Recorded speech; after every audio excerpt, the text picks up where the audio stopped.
자, 최근 우리나라 부동산이 너무나도 높게 폭등을 하면서 문정부의 핵심 지지 세력 가운데 하나였던 맘카페 여론이 서서히 돌아서고 있다라는 소식이 들려옵니다. 반가운 소식이죠.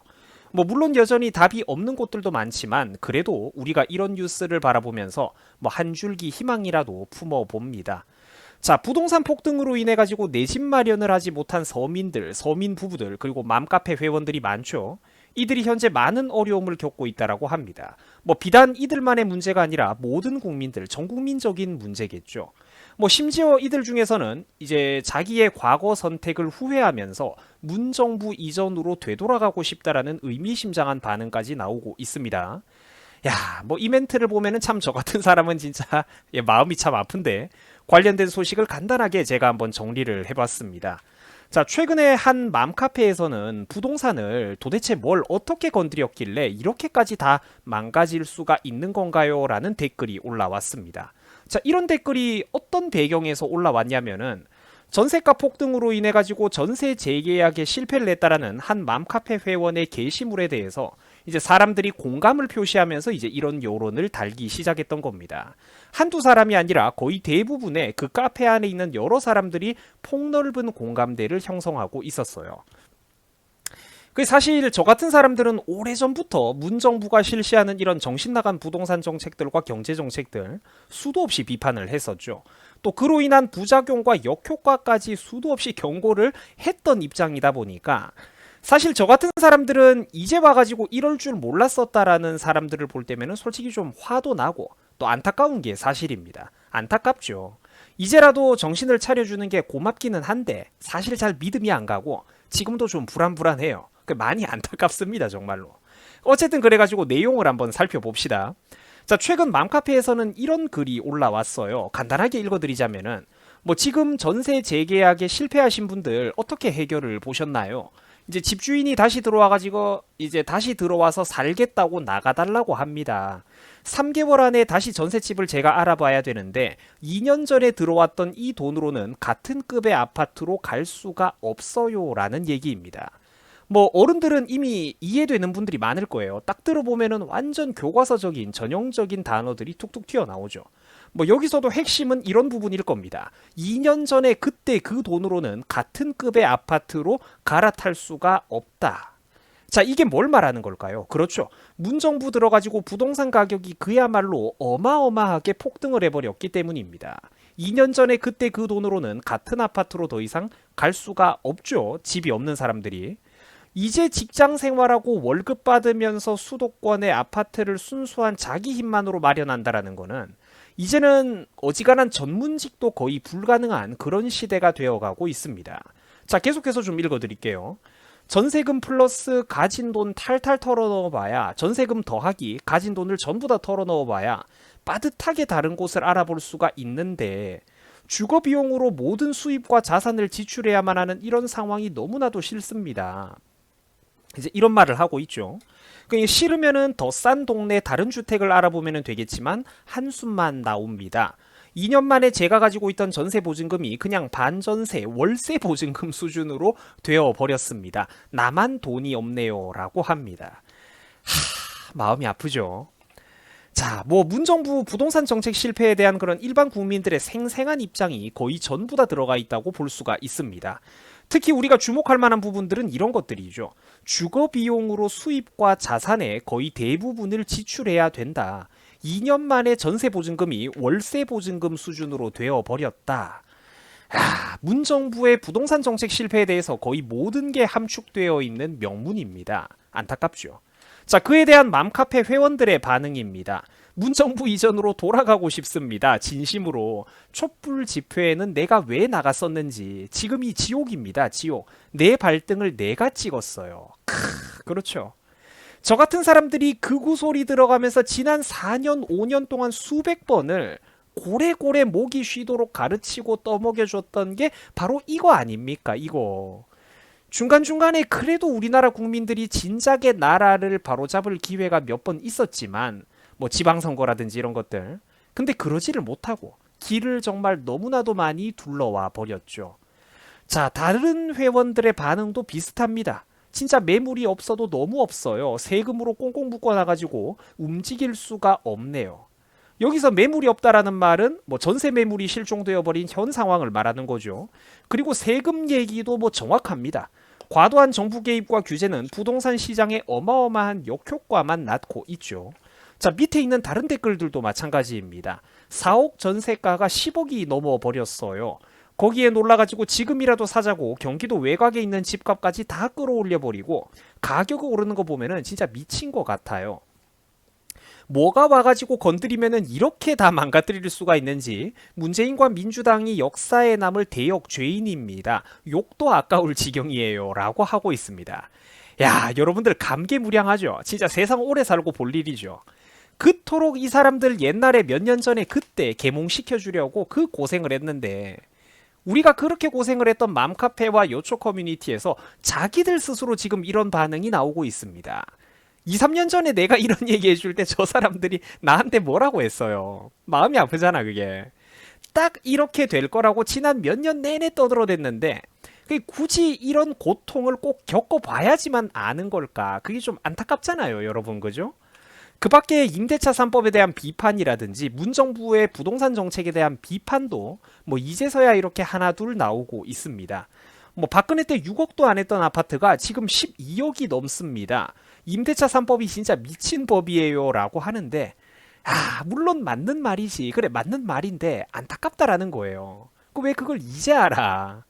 자, 참고로 임대차 3법이 뭔지 잘 모르는 혹시 학생분들이나 뭐 혹은 잘 모르는 구독자분들이 있을까봐 좀 간략하게 설명을 해드리자면은 뭐 여러분들이 제목만 들어봐도 감이 오실 거예요. 전월세 신고제, 특히 전월세 상한제, 또 계약갱신 청구권제 뭐 이런 것들이 이제 대표적으로 언급이 되는데 그러니까 쉽게 말해가지고 문정부가 부동산 정책을 잘못하고 있다라는 겁니다.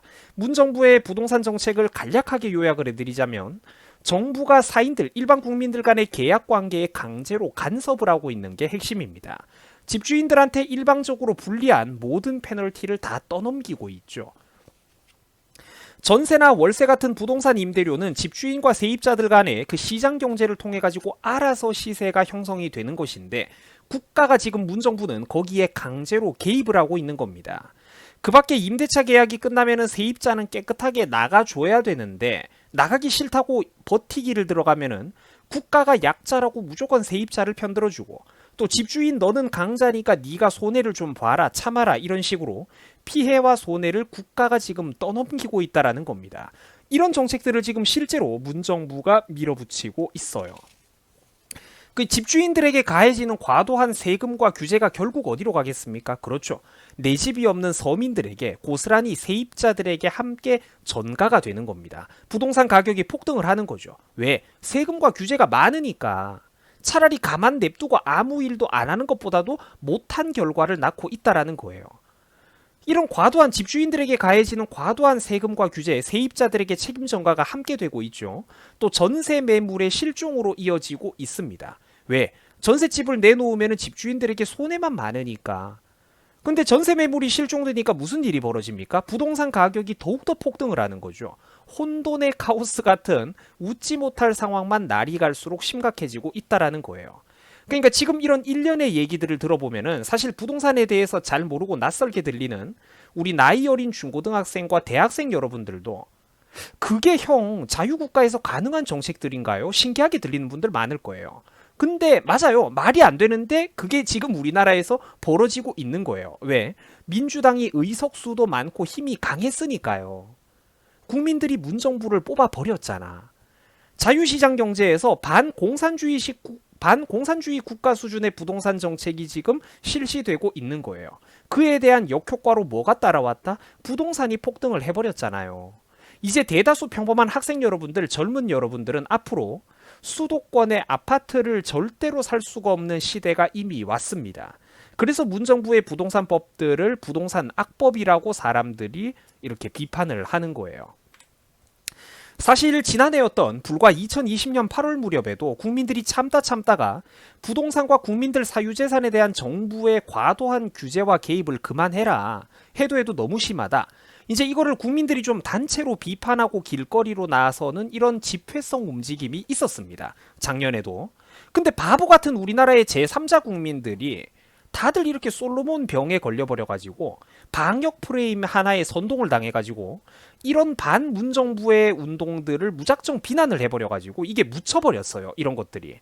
그래가지고 지금 이 나라가 또 여러분들 또 지금 7월 8월 여름이 왔죠. 1년 넘게 길을 둘러 오고 있는 겁니다. 제가 그래서 그때 당시에도 조심스럽게 얘기를 했죠. 우리 고정관념에 사로잡혀 있는 그런 설익은 우파 네티즌들, 특히 나이가 어린 학생 우파 네티즌들을 내가 바라보면서 이런 거 너네가 방역 프레임에 넘어가가지고 단순하게 바라보고 비판하면은 안 된다. 제가 안타까워가지고 막 그런 얘기를 막 애둘러서 했었어요. 그때 당시에는 너무나도 사람들이 이렇게 방역 프레임에 강하게 선동이 되어 있었으니까. 구독한 지 오래되신 분들은 제가 작년에 했던 얘기가 아마 기억이 나실 거예요. 이런 얘기를 제가 사실 여러 번 했거든요. 자, 결국 그러니까 이게 바로 그 결과라는 겁니다. 아까 제가 여러분들 유튜브 커뮤니티에 글로도 한번 올렸던 건데 최근 서울 한강변에 있는 그런 공원에 사람들이 3-4명 정도, 서너 명 정도 모여 있으면은 공무원들이 돌아다니면서 단속과 검열을 한다고 합니다. 당신들 정말로 가족이 맞냐? 가족 관계가 맞다는 거 증명해봐라. 이러고 있다고 하죠. 아니 세상에 공원에 가족들하고 이렇게 여름에 피서하러 나가면서 열대야 이겨내려고 밤에 이렇게 쉬러 나가면서 가족관계 증명서 들고 다니는 국민이 누가 있어요? 이런 통제도 여러분들 따를 겁니까 정말로? 그러니까 뭐 제가 지금 사람들한테 모여라 모이지 마라 이런 소리를 단순하게 하자는 게 아니라 여러분 지금 우리 한국이 얼마나 무서울 정도로 급속도로 지금 변해가고 있는지 상상이 가십니까 여러분? 작년에 부동산 정책과 사유재산권 침해를 기폭제로 진작에 나라를 한번 제대로 뒤집어 놨더라면 오늘날 이렇게까지 문정부가 국민들과 자국민 자영업자들을 상대로 여포같이 행패를 휘두르는 이런 일이 가능했을까요? 없었을 거라는 겁니다. 다들 동의를 하십니까? 배부른 소리를 할 때가 아니라는 거예요. 배부른 소리를 할 때가 아니라는 겁니다. 자, 얘기를 하다 보니까 뭐 잠깐 샜는데 사실은 다 중요한 내용들이죠. 그렇다는 얘기입니다. 아무튼 그래가지고 최근 맘카페의 뒤늦은 후회를 보면서 사람들은 답답해하기도 하고 또 안타까운 마음에 조롱을 하고 있는 분들도 솔직히 좀 많아요. 그럼 뭐 이런 것들이 대표적인데 문정권 창출의 민노총과 맘카페 너희들이 1등 공신 아니었느냐? 맘카페가 댓글 부대 선동당해가지고 평소 투표에 관심도 없던 사람들이 갑자기 몰표를 줬었지 않냐 뭐 이런 반응들이 차가운 반응들이 나오고 있는데 자 이런 냉소적인 반응들이 듣는 맘카페 회원들 입장에선 뼈아프게 들리겠지만 사실 중요한 내용을 담고 있죠. 알맹이가 있어요. 솔직히 이런 비판도 이제 맘카페 회원분들이 받아들이셔야 된다라는 겁니다. 과거에 본인들에게 바른 말을 해줬던 사람들에게는 그때 당시에는 극우라며 온갖 손가락질과 비난을 했었죠. 그거를 반성을 해야 궁극적인 미래가 있다라는 거예요. 이제 와가지고 문정부만 잘못했다, 부동산 정책이 잘못됐구나 이럴 게 아니라 자기들이 옳다라는 믿음, 맹신적인 믿음 하에 누군가에게 비난을 퍼부었단 말이죠. 그거에 대해서 죄책감을 가져야 된다라는 거예요. 국민들이. 그래야 근본적으로 이 나라의 미래가 있거든요. 사실 지금도 그러니까 매우 찝찝하고 불안한 상황입니다. 이래도 사실 한국 사회에서 오랫동안 뿌리 내려온 이 세뇌 여론과 교육은 너무나도 무서워가지고 미디어의 이미지는 너무나도 무서워가지고 그래도 사실 이 사람들이 선거철 되면은 친일 극우는 그래도 안 된다. 뭐 대충 언론을 보니까 민주당의 누구가 이미지가 좋고 사람이 착해 보이더라. 마냥 좋아 보이더라. 이 사람을 찍자. 투표 인증합니다. 이런 식으로 흘러갈 수가 있단 말이죠. 정말 가축과도 같은 수준으로 투표하는 근성인데 사실 지금도 우리나라 언론에서 갑작스러운 양념질을 조금만 해주면은 우리나라 군중 심리는 얼마든지 또 이런 식으로 흘러갈 수가 있다라는 겁니다. 제가 볼 때는 가능성이 충분해요. 국민들이 이제라도 바른 목소리를 예전부터 내오던 사람들을 향해서 하나씩 좀 기억을 하면서 지금이라도 국민적인 반성을 해야 할 때입니다. 국민들에게 아부하고 달콤한 목소리로 표팔이 장사하는 사람들을 믿지 말고 국민들에게 쓴소리도 하고 비판을 적극적으로 올리는 그 사람들의 말에 귀를 기울여야 된다는 겁니다. 정치권에서 자꾸 어떤 구세주를 찾지 말고 바로 여러분들의 곁에서 바른 목소리, 쓴소리를 내어줘 왔던 이웃들을 향해 한번 시선을, 고개를 돌려보라는 거예요. 우리 스스로 우리들의 지난 과거를 부끄러워할 줄 알아야 앞으로 이 대한민국의 개선된 미래가 있을 것입니다. 자, 여러분들 수고하셨습니다. 자, 최근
자, 평소에 문정부가 그렇게 탈원전 떠들어대더니 한번 보세요. 결국 자기들도 급하니까 믿을 거라고는 원자력 발전밖에 없다라는 것입니다.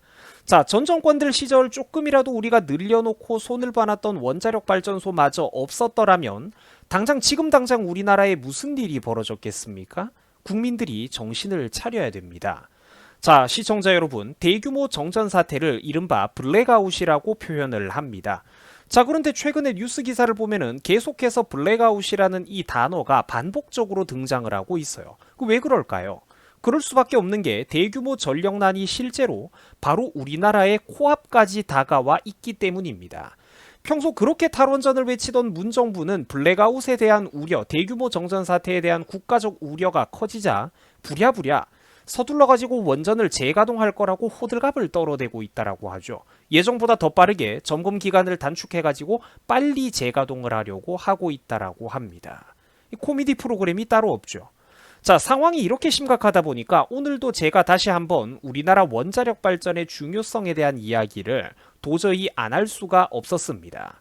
자, 일반 국민들, 네티즌들이 오죽 답답했으면은 이런 말까지 하고 있습니다. 자, 그쪽 지지자들은, 대캐문들은 아무리 더워도 에어컨을 틀지 마라.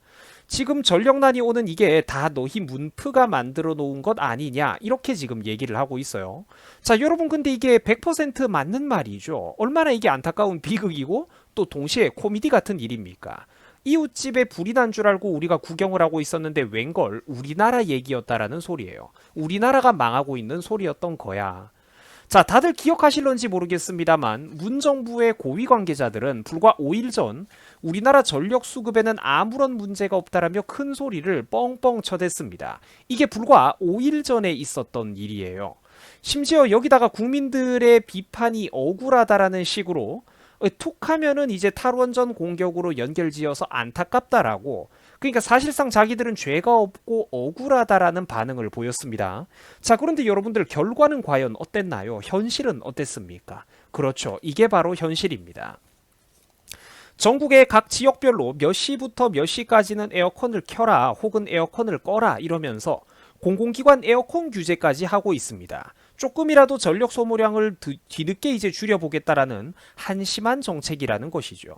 현실은 이렇게나 노답이고 답이 없으면서 틈만 나면은 국민들의 눈과 귀를 가리려고 유통기한이 불과 며칠도 안 가는 이런 거짓말을 틈만 나면 이 사람들이 치고 다닌다라는 겁니다. 자, 여러분들 보세요. 국민들이 어리석으면 이렇듯 불행한 역사는 반복되기 마련입니다. 자, 지난 2018년에 나왔던 기사입니다. 정부 전력 수급에 문제가 없다더니 허둥지둥 원전 5기를 더 돌리고 있다. 보이십니까? 자, 당시에도 전력 수급 전문가들은 이렇게 비판을 했습니다. 문정부 원전의 필요성을 사실상 자기들이 증명하고 있는 꼴이다. 이렇게 논평을 했어요. 자, 2018년 기사입니다. 저때 당시만 하더라도 국민들이 제대로 정신을 차렸더라면 2021년 오늘날 이 나라가 이 지경까지 침몰하지는 않았을 겁니다. 여러분, 분명 우리가 살다 보면은 후회를 할 때가 있는데 사실 후회할 때는 이미 그때가 늦은 겁니다. 맞아요. 후회하면은 늦습니다. 그런데 지금이라도 이 나라의 국민들은 후회를 해야만 합니다. 잘못 뽑았구나. 우리가 잘못된 선택을 한번 내려버리면은 나라의 곳간이 비고 수십 년 동안 공들었던 탑이 무너져 내리는 거 정말로 한순간이구나. 이거를 국민들이 정신을 차려야 된다라는 겁니다. 애초부터 탈원전은 문재인이가 한 번도 숨긴 적이 없었던 핵심 공약 중에 하나였다라는 것이죠. 자, 시간 관계상 제가 간략하게 요약을 해드리는 것입니다만 태양광 발전이나 풍력 발전 같은 것들은 소위 이 친환경 발전이라는 거, 제가 지금 첫 번째 네모 박스를 설명드리고 있는 건데 이런 것들은 유지비가 여러분들의 상상 이상으로 많이 들어갑니다. 굉장히 효율성이 떨어져요. 비유하자면은 페라리라든지 람보르기니 같은 그런 유명한 스포츠카로 우유나 채소 같은 농산물들을 배달하는 거랑 똑같습니다. 배달이 불가능한 거는 아니죠. 가능하기는 한데 트럭으로 운반하는 것보다 목적성과 효율성이 굉장히 뒤떨어진다라는 소리입니다. 전기를 생산하기 위해서 그 생산 비용이 이런 친환경 발전들은 유지비가 압도적으로 많이 들어가고 또 충분한 전기를 만들어내기 위해서 원자력 발전소 대비 1000배가 넘는 1000배 이상의 면적을 필요로 합니다. 그리고 또 그마저도 날씨와 기후에 절대적인 영향을 받아요. 그러니까 국민들이 갑자기 이렇게 이상 추위나 이상 더위 때문에 전기가 많이 필요해도 소위 친환경 발전이라는 것은 전력 생산량을 갑자기 늘릴 수가 없다라는 것입니다. 자, 반면에 원자력 발전은요, 장점이 정말로 너무너무 많습니다. 어마어마하게 많은 전력 생산량에 비하면 아주 좁은 면적만 있어도 충분하고 발전 단가도 저렴해요. 여기다가 날씨와 기후에 거의 영향을 받지 않으면서 1년 365일 내내 최소한의 관리 인원으로 국가에 필요한 만큼 전력 생산량을 얼마든지 발전소의 한계 수치에 가깝게 효율적으로 뽑아낼 수가 있습니다. 여러분, 이 두 가지를 한번 비교를 해보세요. 얼마나 이게 지금 효율적이고 저렴합니까? 원자력을 이렇듯 국가 발전 전체 퍼센트의 중요한 메인 베이스로 점점 더 늘려주면서 깔아주고 여기에다가 즉각적으로 발전량과 가동률을 조절하기 쉬운 화력 발전소를 적당히 함께 섞어서 운용을 한다면 국가 전체 전력 수요에 매우 탄력적이고 효율적인 대응이 가능하지 않겠습니까? 여러분, 이게 바로 효율성과 합리성입니다. 국가 운영, 국가 경영을 하는 데 있어서 효율성과 동시에 지극히 합리적인 방법이라는 얘기입니다. 국민 여러분들이 낸 세금을, 학생 여러분들의 부모님이 낸 세금을 이런 식으로 절약해야 되지 않겠습니까? 그리고 길게 보면은 나라 안에 돈도 없고 지하자원도 없는 게 우리나라인데 언제까지 지구 반대편에서 비싼 기름을 수입해 와가지고 화력발전소에만 이렇게 큰 비중으로 이렇게 우리가 의존을 할 겁니까? 화력발전소 돌리는데 그 귀중한 휘발유, 아니 뭐 이제 물론 발전할 땐 휘발유가 아니긴 한데 어쨌든 언제까지 화력발전소 돌리는데 그 귀중한 석유를 돈을 다 수입한 석유를 다 돈을 태워버릴 작정입니까? 당연히 앞으로도 원자력 발전의 비율을 우리가 계속해서 점진적으로 늘려나가야 되지 않겠습니까? 우리가 30초만 생각을 해보면 아주 간단하게 답이 나온다라는 거예요. 자, 보세요. 앞으로 한국이 탈원전 기조를 5년만 더 가버리면은 앞으로 우리나라는 원자력 발전소와 핵심 부품 조립도 못하는 신세가 될 거라고 합니다. 자, 이게 왜 그러느냐? 문정부의 잘못된 탈원전 정책으로 인해서 그동안 우리나라에 있던 탄탄한 관련 부품 기업들이 지금 전부 다 줄도산을 하고 있기 때문입니다. 한번 이 국내 원전 산업 생태계가 무너져 내리면은 원전 산업의 생태계가 무너져 내리면은 우리는 나중에 원자력 발전을 뒤늦게 선택하려고 해도 핵심 부품과 인재들을 다시 수입해 와가지고 써야 될 판입니다. 이 거대한 죗값을 도대체 누가 다 감당을 하겠습니까? 문씨를 감방에 뒤늦게 보낸다고 한들 이 거대한 죄와 국민 혈세의 낭비가 사실상 회복이 되겠습니까? 안 된다라는 겁니다. 지금 잘해야 된다라는 거예요. 여러분, 세계 각국은 모두 이렇듯이 현실에 눈을 뜨고 있고 원전 투자를 해마다 크게 늘려나가고 있습니다.